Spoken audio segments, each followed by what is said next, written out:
Nilambur ഉപതെരഞ്ഞെടുപ്പിലും L D എഫിനെതിരെ മഴവിൽ സഖ്യമെന്ന് CPM സംസ്ഥാന secretary MV Govindan. കഴിഞ്ഞ parliament തെരഞ്ഞെടുപ്പിലും ഉപതെരഞ്ഞെടുപ്പിലും കണ്ടതുപോലെ ജമാഅത്ത് ഇസ്ലാമിയും SDPM ഉൾപ്പെടെ ചേർന്ന് BJPയുടെ പിന്തുണയോടെ UDF സഖ്യമാണ് നിലമ്പൂരിൽ മത്സരിക്കുന്നതെന്നും CPIM നേതൃത്വം. BJPയുടെയും കോൺഗ്രസിന്റെയും ലീഗിന്റെയും എല്ലാം പൊതുശത്രു CPM ആണ്.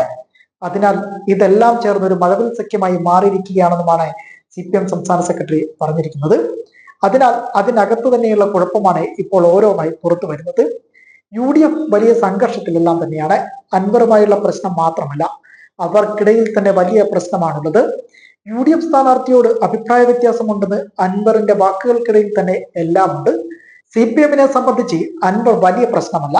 ഇത്രയും കാലം MLA ആയി നമ്മൾ സ്വതന്ത്രനായി മത്സരിപ്പിച്ച് വിജയിപ്പിച്ച ഒരാൾ ഇടതുപക്ഷ ജനാധിപത്യ മുന്നണി വിട്ടു പോകുമ്പോൾ കൂടെ ഒരു പാർട്ടി മെമ്പർ പോലും പാർട്ടി വിട്ടു പോയിട്ടില്ല. MV ഗോവിന്ദൻ പറയുന്നു. അതാണ് നിലമ്പൂരിന്റെ പ്രത്യേകത. നിലമ്പൂരിൽ അൻവർ ഉണ്ടെന്ന് CPM മുൻപും ഇപ്പോഴും പറയുന്നുമില്ല, ഇനി പറയാനും പോകുന്നില്ല. രാഷ്ട്രീയ പോരാട്ടം തന്നെയായിരിക്കും നിലമ്പൂരിൽ നടക്കുക.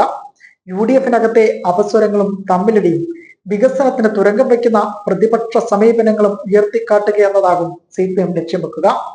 മുൻ UDF സർക്കാരിന്റെ കാലത്തെ വികസന വളർച്ചയും ഇടത് സർക്കാരിന്റെ കാലത്തെ വളർച്ചയും ജനങ്ങൾക്ക് മുൻപിൽ തുറന്നു കാട്ടിക്കൊണ്ട് തന്നെയായിരിക്കും നിലമ്പൂരിൽ ഇടത് മുന്നണി വോട്ടർമാർക്കിടയിലേക്ക് ഇറങ്ങിച്ചെല്ലുക. സർക്കാരിന്റെ വിവിധ ക്ഷേമ പദ്ധതികൾക്കുള്ള ജനപ്രീതി കണക്ക് സഹിതം നിലമ്പൂരിൽ ഇടതു നേതൃത്വം വ്യക്തമാക്കുമെന്നും MV ഗോവിന്ദൻ പറഞ്ഞു വെക്കുന്നു. മണ്ഡലത്തിൽ തെരഞ്ഞെടുപ്പ് പ്രചാരണം തുടങ്ങിക്കഴിഞ്ഞു. മുതിർന്ന നേതാക്കളെല്ലാം മണ്ഡലത്തിൽ ഇതിനോടകം ക്യാമ്പ് ചെയ്ത് തുടങ്ങി. വരും ദിവസം സ്ഥാനാർത്ഥി പ്രഖ്യാപനം കൂടി പൂർത്തിയാകുന്നതോടെ നിലമ്പൂരിന്റെ മണ്ണിൽ നിന്ന് ചെങ്കൊടി ചരിതം ഉയർന്നു കേൾക്കും.